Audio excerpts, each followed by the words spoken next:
Bueno, la idea de este encuentro es hacer un resumen de los contenidos que hemos estado trabajando desde el encuentro 1 al encuentro número 4, ¿sí? Para comenzar, yo empecé al revés de cómo empezamos a trabajar la primera clase, así que empezamos con morfología y demás, y empecé por la definición de traducción, ¿sí? De qué es traducir. Y elegí la definición de la Real Academia Española, ¿sí? Que dice que traducir consiste en expresar en una lengua lo que está escrito o se ha expresado antes en otra. ¿Sí? Creo que en ese sentido no hay grandes explicaciones, es lo que hemos estado trabajando, ¿sí? Poder en los trabajos 1 y 2 poder hacer traducciones del inglés al castellano, y en uno de los trabajos se les pidió al revés, ¿sí? Del castellano al inglés. Para poder realizar una traducción, ¿sí? Contamos con determinados procedimientos. En total son 4 procedimientos los que yo les mencioné. El primero es la traducción lineal, ¿sí? Que es lo que pudieron identificar en el trabajo práctico número 3 ustedes en la descripción y la traducción del manual, ¿sí? Que consiste en esto de que la traducción debe respetar al máximo las características del texto y buscar las equivalencias de cada palabra más precisas en la otra lengua, ¿sí? Mientras que la traducción libre y comunicativa fue la que la mayoría pudo identificar en la traducción que tenían que hacer de la canción, ¿sí? Donde yo traduzco sentidos, que puedo variar las estructuras de cómo se expresan, y no es tan lineal como la de una traducción de un manual, ¿sí? Ahí se ve la diferencia entre una y otra. Los otros dos procedimientos que contamos son el préstamo y el calco. En cuanto al préstamo y el calco, ¿sí? Tengo que tener en cuenta lo siguiente. El préstamo son aquellas palabras que uso de otro idioma, sea el inglés, el italiano, el francés, y las uso tal cual en nuestro idioma, ¿sí? Respeto la morfología y la fonética de esa palabra. Por ejemplo, pizza, Facebook, WhatsApp, ¿sí? Todas esas palabras son préstamos. Respetan la morfología, la forma en la que se escribe esa palabra y la pronunciación de esa palabra. Mientras que el calco sería poder buscar en nuestro idioma palabras que refieran a lo mismo. En el material estaba el ejemplo de fútbol, que me pareció bastante claro, por eso se los agregué, ¿sí? Podemos usar como préstamo la palabra fútbol, respetando la forma en que se escribe en inglés, o un calco podría ser decir balompié, ¿sí? Esa es la diferencia entre una y otra. En el trabajo práctico 3, hubo gente que me marcó, por ejemplo, que December, ¿sí? Me marcaron la palabra December como préstamo o como calco. Yo no entendí si me lo ponían como duda o es que afirmaban que era tanto préstamo como calco. En ese caso, déjenme decirle que, por ejemplo, December son palabras transparentes, ¿sí? Se las llama como palabras transparentes. Las palabras transparentes son aquellas que suenan parecido en inglés y castellano y en la que pueden estar incorporadas los préstamos, ¿sí? Como por ejemplo pizza, sándwich y demás. Y después el último proceso o el último procedimiento de traducción que yo les marqué es la transposición, ¿sí? En la que yo hago cambios gramaticales, ¿sí? En las categorías gramaticales de esas palabras que tengo que traducir, pero llego al mismo significado, ¿sí? Quizá no respeto el orden del cómo está escrita tal cual, no es lineal, sino que hago cambios, en vez de un sustantivo uso otro, o un pronombre, o en vez de un pronombre sustantivo, pero mantengo el significado de esa traducción.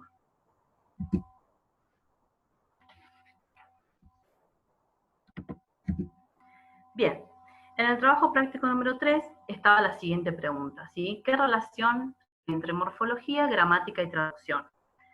Para eso entonces repasemos a grandes rasgos a qué hacía referencia la morfología y la gramática.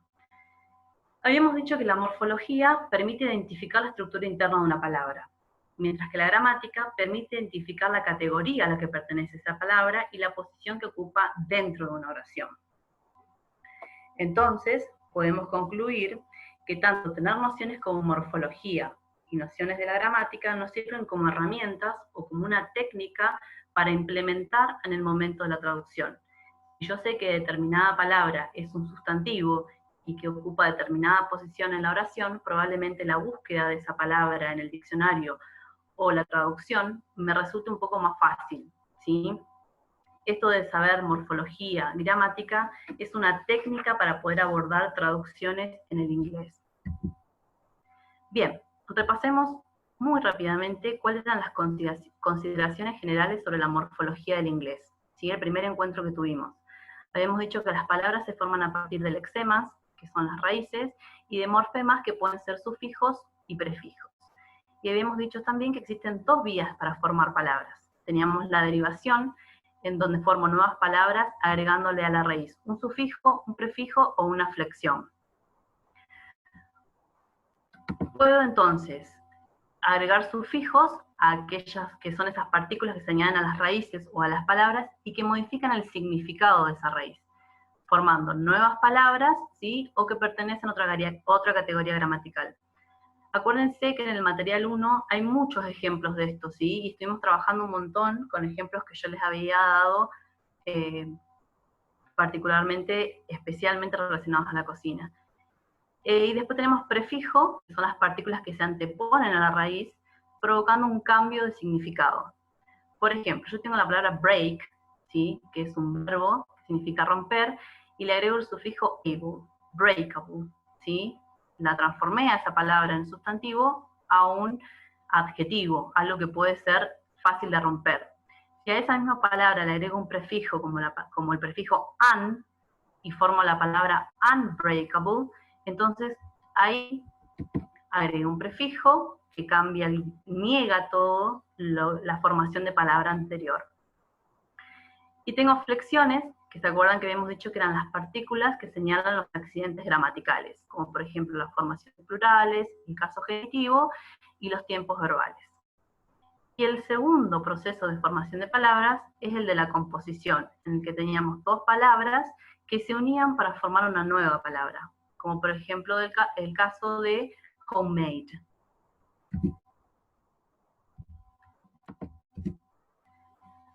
Bien, ahora algunas consideraciones generales sobre las categorías gramaticales. Tenemos que acordarnos, y cada vez que yo les pida en las consignas cuáles son las categorías gramaticales, que yo les pido que esas palabras que están subrayadas o que están en negrita, ustedes las clasifiquen en las siguientes categorías. Puede ser que me digan si es un sustantivo, un pronombre, adjetivos, artículos, verbos, adverbios o preposiciones.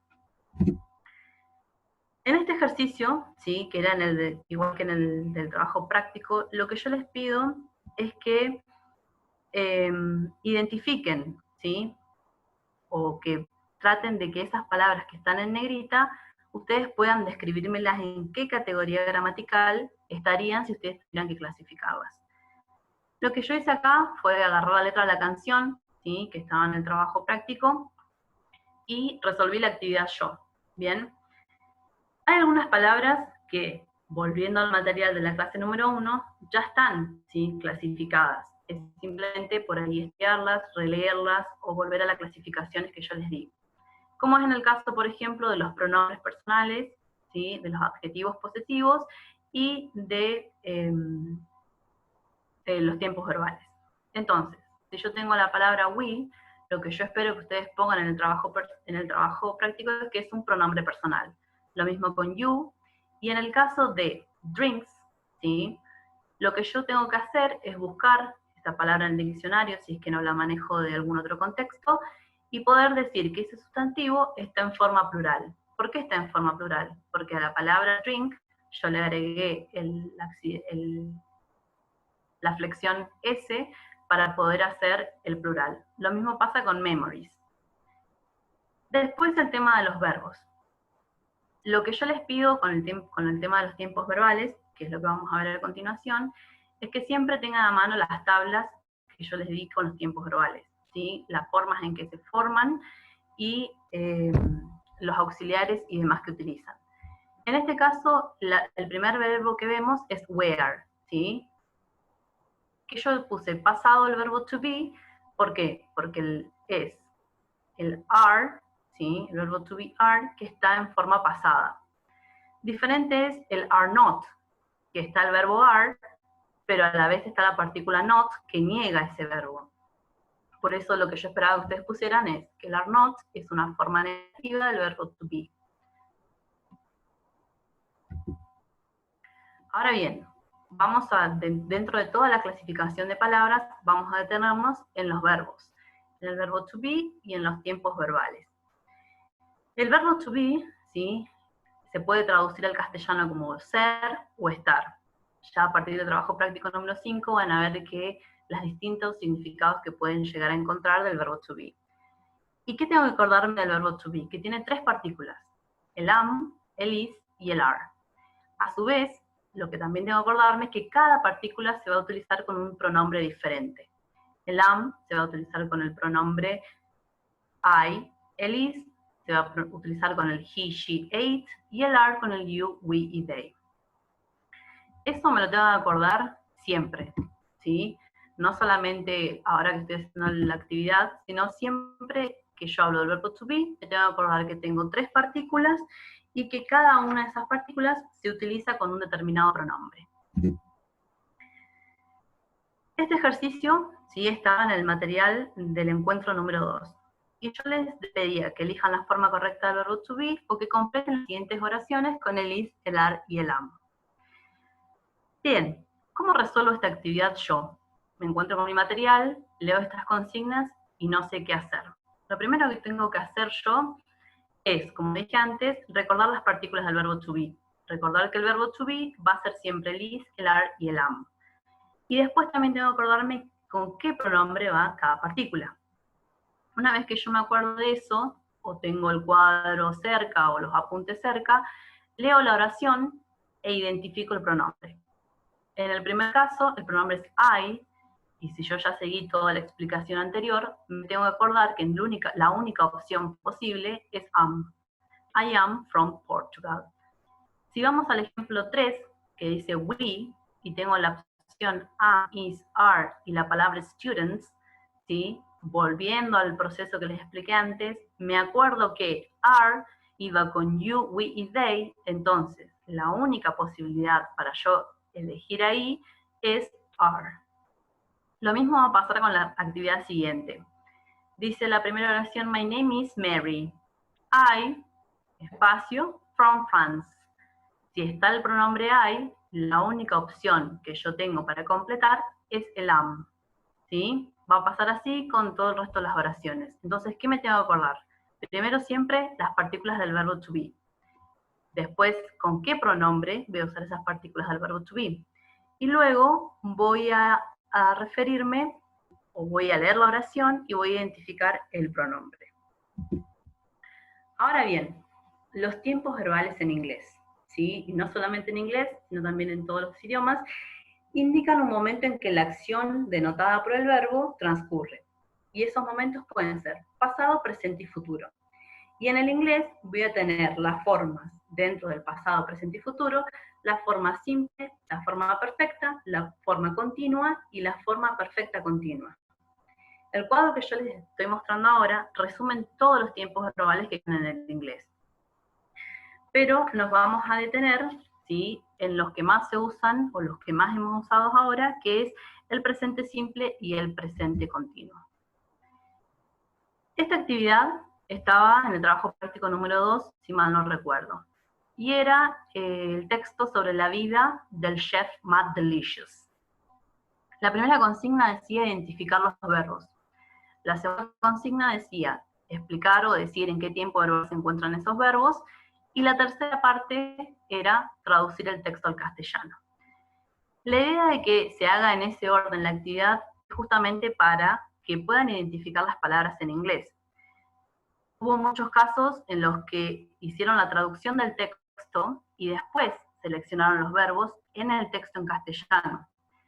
Eso no significa que yo pueda identificar los tiempos verbales en inglés. Significa que yo sé que hacer es un verbo en castellano, entonces directamente selecciono eso, ¿sí? Como verán, yo les resalté la mayoría de los verbos que aparecen y que no se repiten en el texto. Vuelvo quizá a lo más fácil. Reconozco el verbo to be, que puede ser is, are o am. En el texto aparece el is en varios casos y también aparece seguido de los verbos con ing, como es en el caso de stressing, y en el caso de I am not working. Esos dos son los únicos casos que están en este texto presente que pertenecen al presente continuo. Bien, ¿cómo me doy cuenta que es presente continuo y no presente simple? Primero, ustedes lo que tienen que hacer es recordar cuándo uso el presente simple y cuándo uso el presente continuo. El presente continuo lo voy a usar para referirme a lo que estoy haciendo ahora. Si yo leo el texto y dice my life is stressing, interpreto que el que está hablando en ese momento es Matt Delicious, el chef, ¿sí?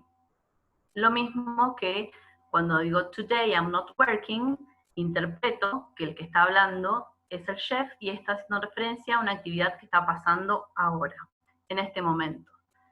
Eso por un lado. Después, ¿qué otra clue, qué otra pista puedo tener para identificar el tiempo verbal?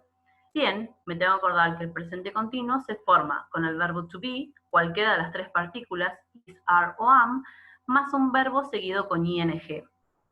Si revisan el material de la clase número 2, yo les di cuadros donde están las oraciones afirmativas con tiempo verbal, las oraciones negativas y las construcciones interrogativas, ¿sí?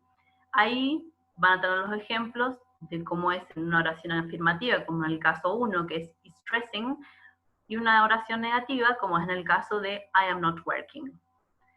Hasta ahí yo ya identifico que es presente continuo. Me faltan los otros, ¿sí? Pero si yo leí más o menos el texto, pude identificar que estoy hablando de la vida, incluso el título lo decía, un día en la vida del chef Matt Delicious, y si vuelvo, ¿sí?, al uso del presente simple, y recuerdo que el presente simple lo uso para referirme a las rutinas, pues bueno, la mayoría de los verbos van a estar en presente simple.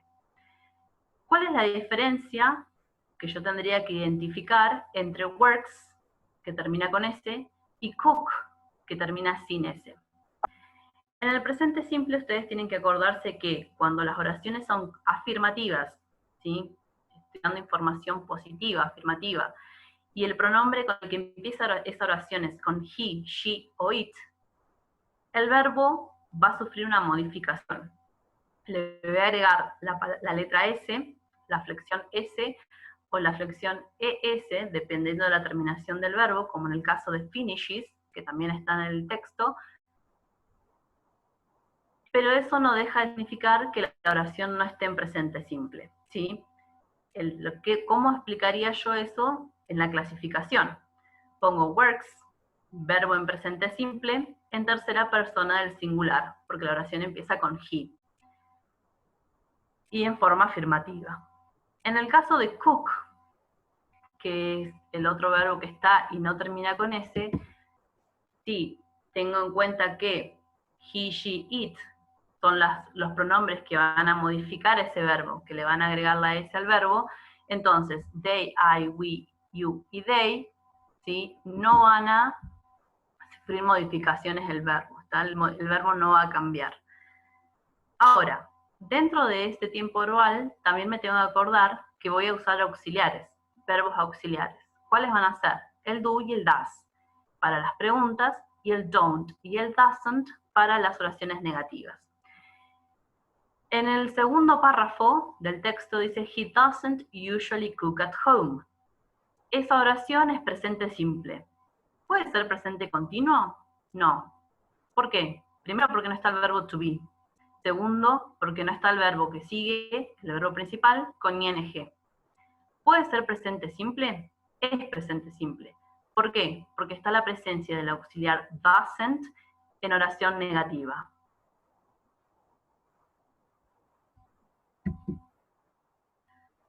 Ahora bien,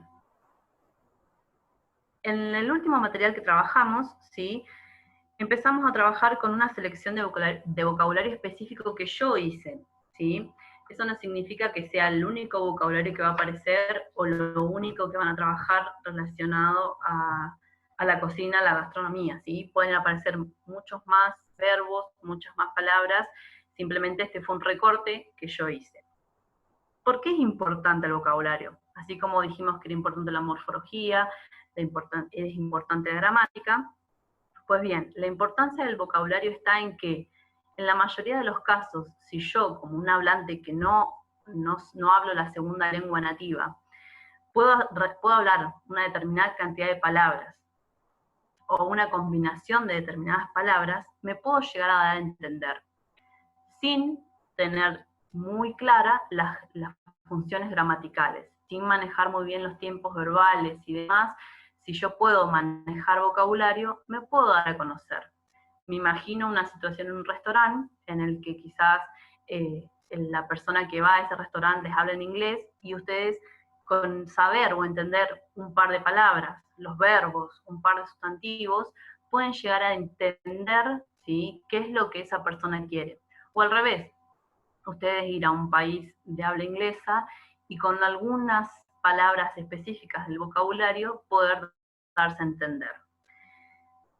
Entonces, es importante porque, y acá voy a citar a un lingüista británico, David Wilkins, que dice que, aunque sin gramática poco puede ser transmitido, sin vocabulario nada puede ser transmitido, ¿sí? Esa es la importancia, ahí está la importancia de aprender vocabulario.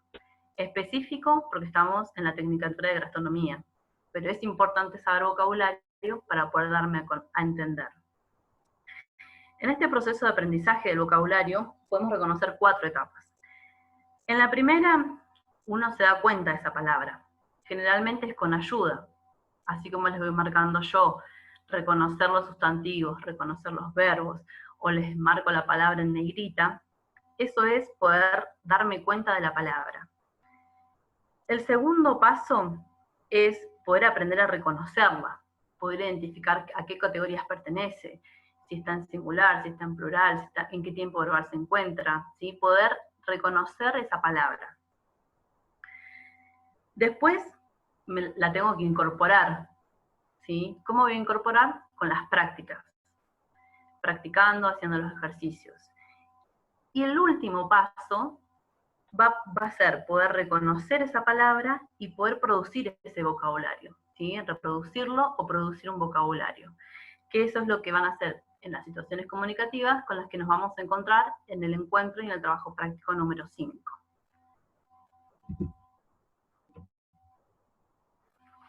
Ahora bien, ¿sí? Yo acá les dejo 6 consejos de cómo pueden trabajar con el vocabulario. El primero es considerar el contexto. Generalmente en los textos que yo voy leyendo siempre ya se usó una palabra que significa lo mismo o que es un sustantivo de esa palabra que desconozco. Como ven en el ejemplo ahí, dice the moth camouflaged or blended in with this environment.